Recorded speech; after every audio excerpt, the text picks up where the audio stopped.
I look at it now, your sense of community when you were growing up to now, like with your neighbors, what's that like? Do you Uh, know each other, not know each other? Before I hit high school and my parents moved us to a new neighborhood altogether, it was 60 miles away from where I grew up. The neighborhood was pretty well connected. We lived on the entrance to a cul-de-sac, so there was a lot of kids down the cul-de-sac, and we knew them and were friends with them and play stickball and hide and go seek, or all Mhm. the things you do, tag. Um, Stuff like that. So I would say we were pretty well connected, and I was a hustler as a kid. So I was, No. every weekend I was like trying to like pick up a lawn mowing job or wash someone's car or babysit or things like that. So I had my regular customers that would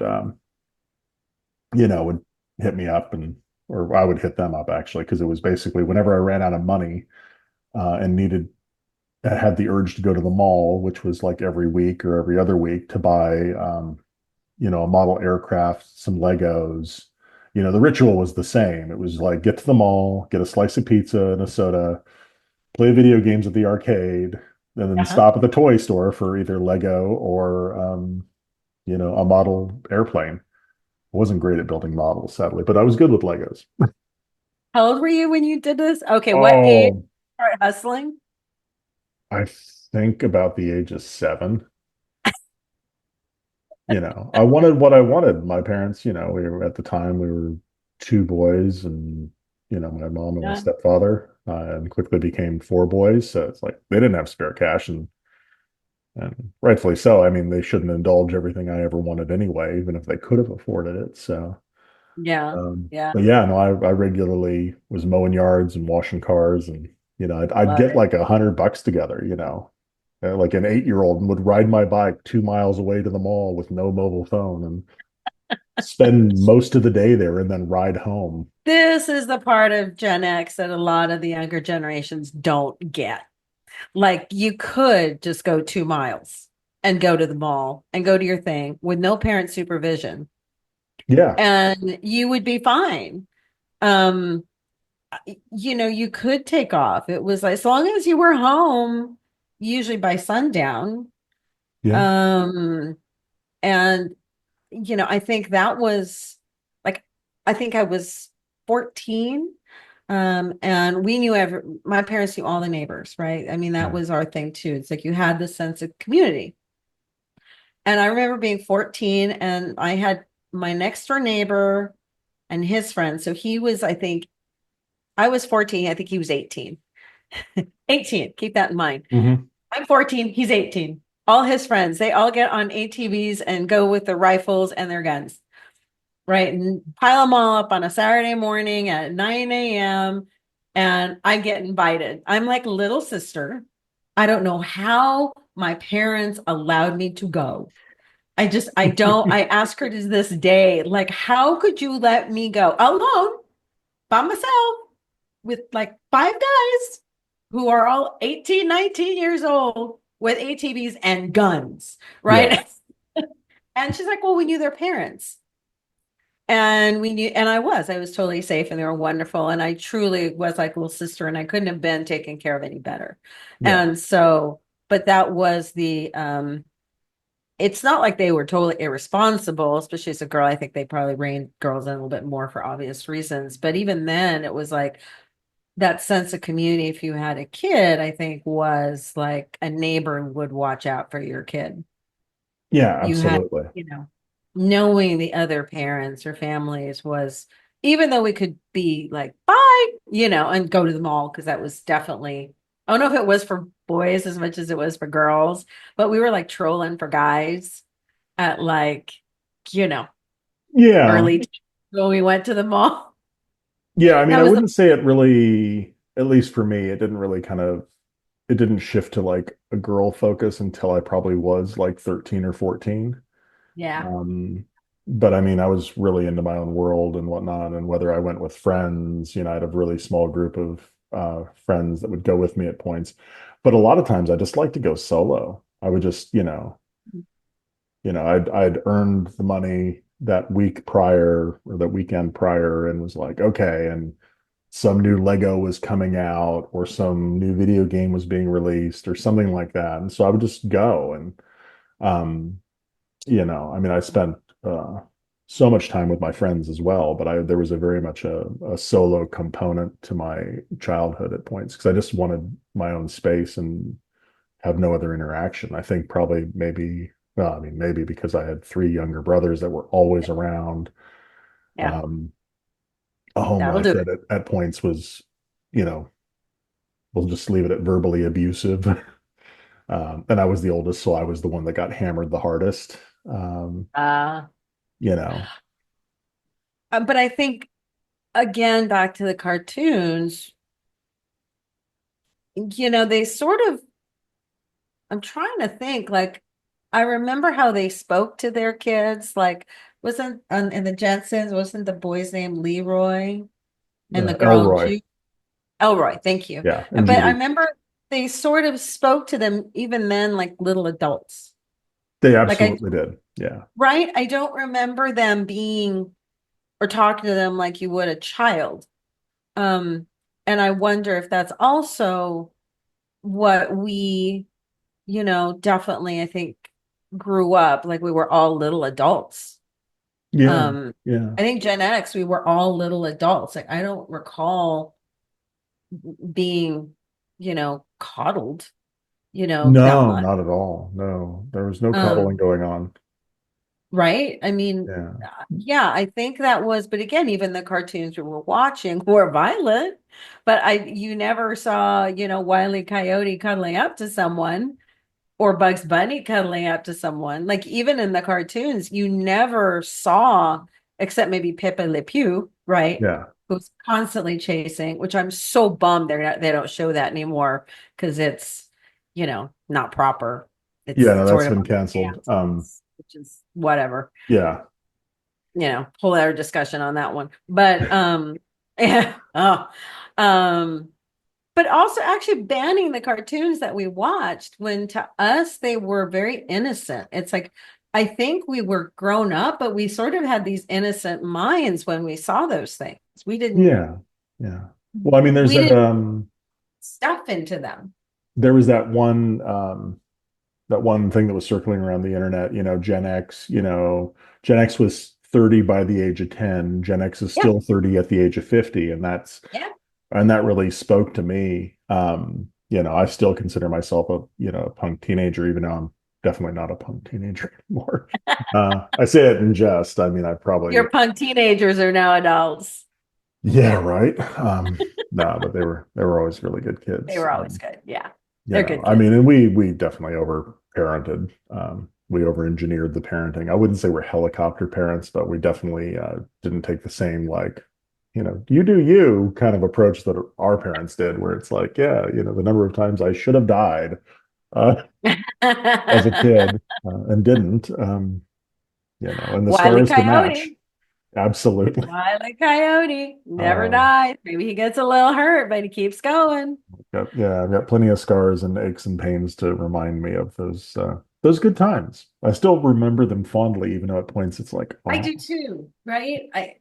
I definitely remember, growing up, and there came the time when even as,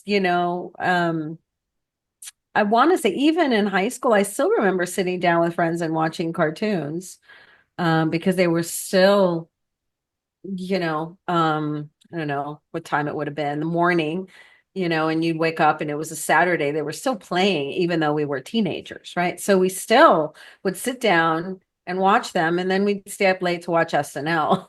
yes, So, right. I don't know about boys. I think girls, we have a girl code, which I think is very evident in the Flintstones. You have Betty and Wilma that are always watching out for each other. And if yeah, you notice, they never leave each other alone. If they're always next to each other. And I think as a girl growing up, having that best friend was always pushed on you. Like you always needed to have that. Um, so Betty and Wilma, I think as a kid, you realize like you want you want your Betty or Wilma next to you, right? And Yeah. as we grow up, we still want our Bettys and Wilmas next to us. And you always have that one girlfriend, Lord help the husband of either one, because they know everything. Yeah. And they share everything, good, bad, and indifferent.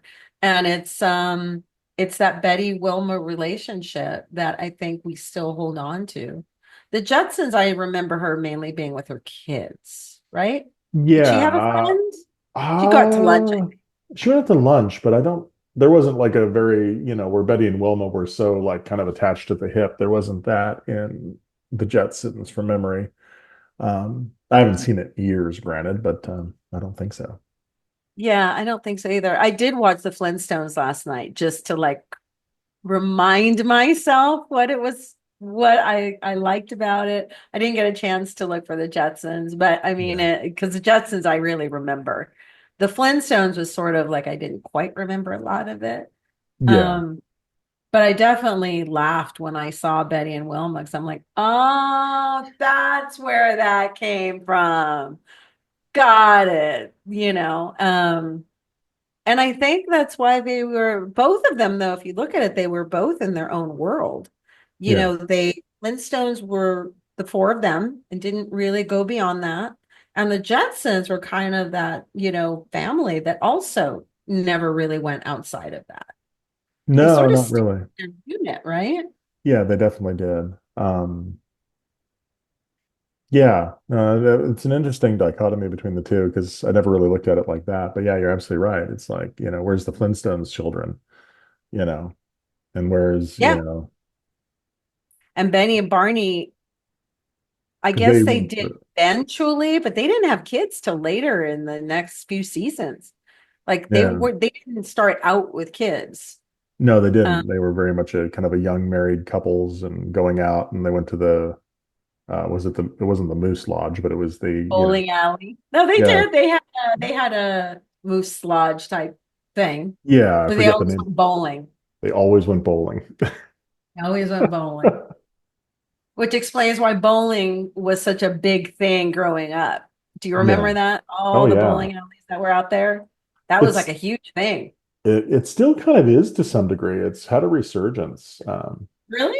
Yeah, no, there's Not some here. really cool bowling alleys, like very Gen X, like full arcade and um Oh, yeah, no, it's a lot of fun. I mean, I'm still a crap bowler, but we just went bowling over Christmas that's fun. with the kids, and it's got a bar and it's all the things. So it's like you're sitting there drinking a cocktail and running your mouth and um, you And know, bowling. and yeah, and in my case, Morgan won.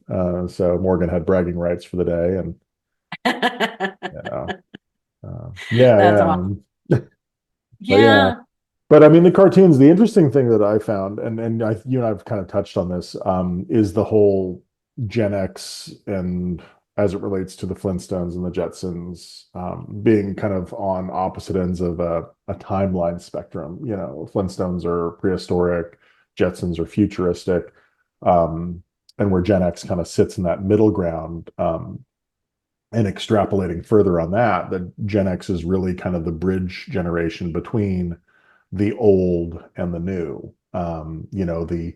The boomers, the greatest, the silent generations, along with on the other side, the Gen Z or Gen Z, depending on if you don't say Z, millennials, alpha, whatever the next generations are beyond that. Generation X was that feral generation, that generation that knows how to drive a manual transmission car, knows how to dial a rotary phone, remembers a world before microwaves, but also has an iPhone 16 Pro in their hand, Right. and can teach the grandparents and great grandparents how to run the technology and can run tech support for their little kids who grew up with the technology embedded in their hand. Right. So I would say Generation X is definitely that bridge generation between the two. Um, you know, I'm very proud to be a Gen X human. Yeah. Yeah, me too. I wouldn't have it I any other way. yeah, right. I now really want to watch some more cartoons. You're right. We'll have to like put some links in the description for some stuff because most of the stuff's on YouTube now. You can find a lot of it, but it may be excerpts of it. It may not be the Yeah. whole cartoons. Um, yeah, no, I mean, there's so many great videos on YouTube for historic cartoons, things like that. One I saw recently, and I'll get off my soapbox, but they basically during World War II, they did a whole bunch of training documentary or training modules in cartoon form Yep. for the GIs in the US to help educate them on you name it, from jumping out of a plane to gas mask, uh, Right. putting on the gas mask, things like that. I'm just like, that's wild, but it gets the point across really quick and it keeps you engaged because it is animation. In my personal opinion, animation, I think, is the highest form of the art in the film and Yeah. television world because you have to Yeah, I create agree. everything. Uh, it's not just like, oh, here's a script, let's get some actors. Not that that's even easy on its own. Trust us, we know. But the animation component, because you have to fabricate everything, the environment, the characters, everything. Everything. I mean, it's definitely, I always thought of it as artwork to be in Tom and Jerry, especially because tying classical music, which kids like me did not have access to or were not aware of, all of a sudden being introduced to you in such a soft way, like Yeah, all of a sudden I just remember kill the wabbit, kill the a wabbit. bit. Bugs Bunny, and it's like, Yeah, I think that was Wagner yeah, from an opera. And it was like, oh, that's a real thing. it's a real And then you thing. hear the opera, and I'm like, oh my God, it's not Wabbit he's saying. But it was that being so brilliant that I mean, here I am at, 54, and I clearly remember that entire animated scene, Yep, or that actually entire cartoon of recreating the Wagner opera. And I'm not realizing, we'll have to look that up. I'll have to put the link as to what opera it was, yep, but and that cartoon link, because they did dress up in full opera gear in it. I yeah, just with helmets and the whole, and I couldn't remember, but my God, to be exposed to that as yeah. a 4-year-old, and you remember, and then all of a sudden you hear as an adult, you're like, oh, I see what they did there. I see what they did there. That was really clever. But why watching them as adults, it's like you're really seeing the art Yeah, of it. And I think people misunderstand when they're like, you're an adult watching cartoons. I'm like, you so don't get it. You yeah, so don't understand. The eyes that I'm seeing it with are not your eyes. I'm looking at it as artwork, um, yeah. not just, the what you think is fluff or whatever. It's like, no, this is art.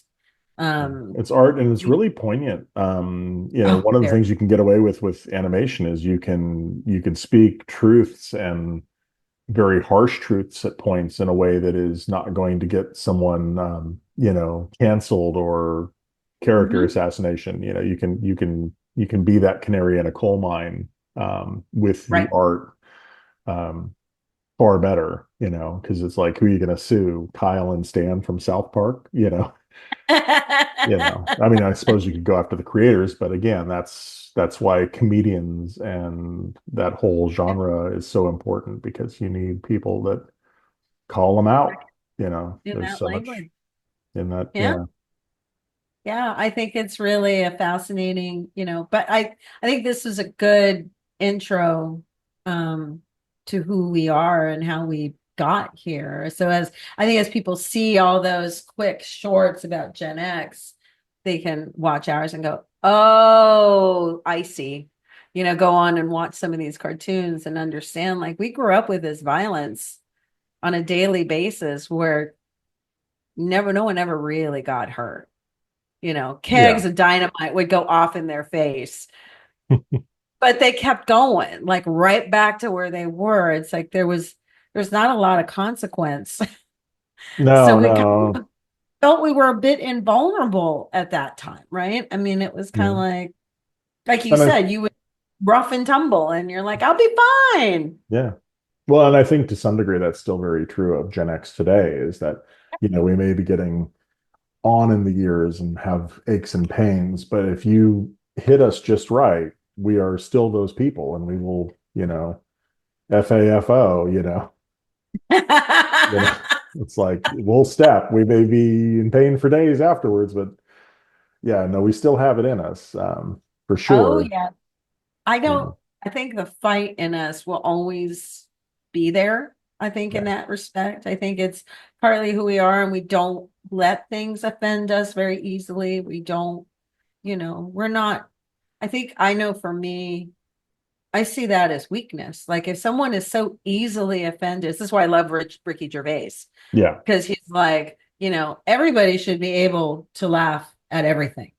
If you're offended, that's your issue. yeah, That's not everybody's. And I was like, yeah, it's comedy. Like you're saying, it's cartoons. You should be able to laugh at this stuff yeah, absolutely. and And understand that this is a joke and not yeah, reality. It's, making fun of everything. I'm tired of seeing all the short videos out there where yeah, Gen X is just this non-flexible doesn't me care. yeah, Yeah, don't care generation. And I think not caring, I had to explain what that means. When I say I don't care, it does not mean I don't care. It just means I accept you. yeah, it's I a very accept live this. and let live. Yeah, live and let live. I don't care because I don't feel one way or another about this. I accept you, period. But I think that's a miscommunication a lot too. It's like we're Yeah, very um but I do think there's we are the creators, and I think all those shorts sort of leave that out. It's like when it came to all this technology, that's us, that's our generation that did that. yeah, um so we're a lot smarter, and we are not just that's the word, reactionary. yes. We are not just reactionary. um Thoughts, what do you think? Yeah, no, I'm with you on that for sure. Your explanation was really great, and I used that actually fairly recently. Talking to some younger people. Um, yeah, no, we are very much very accepting, and the we don't care is that we accept you as who you are, whatever that looks like. We don't have any designs or concerns if you want to change your pronouns, hair color, I don't care. All I ever tell my kids and anyone that asks that wants my Yeah, opinion is, you do you. As long as you aren't hurting anybody, yeah, you do you. And when I say hurting anybody, that includes you. If you're happy and you want to, you know, fall in love with an inanimate object and be a gender that doesn't exist in the binary world. I don't care. You do you. As long as you're happy, I'm happy. Live and let live. yeah, Um, live. I definitely feel that a lot of those videos are the I don't care, fuck you, pardon my French, yeah, um, kind of thing, which isn't really, it is the I don't care, but it's not necessarily the F you part. yeah. Can be, Oh, it but absolutely can be because we got it the can fight be. in us, but it's Yeah, oh yeah, it can be, but on the general, that whole saying of I don't care is not quite shown in the right light, I don't think, yeah, it's very one dimensional is the way it's being you shown. know, So and we are not one dimensional. no, very multifaceted generation. For those in the viewing audience, if you're a Gen Xer, we'd love to hear your thoughts on your favorite cartoons and what it was and why. Younger generations, hit us up with any questions. Older generations, if you're actually watching this, good on you. And we're here to build a bridge. That's Gen X is the bridge generation, so we are embodying that and trying to help connect Mhm. people and bring about a better place. Lots Yeah, of stuff's trying to absolutely. pull us all apart. Let's try to build a better place. Ask us questions. Let us know what you want to hear or what you want us to, address. And if you are a Z millennial, ask your questions. We will give you honest answers, Yeah. not just short clips, but we will answer your questions. Like and subscribe. Peace out. We'll see you next Subscribe. We time. hope to see you soon.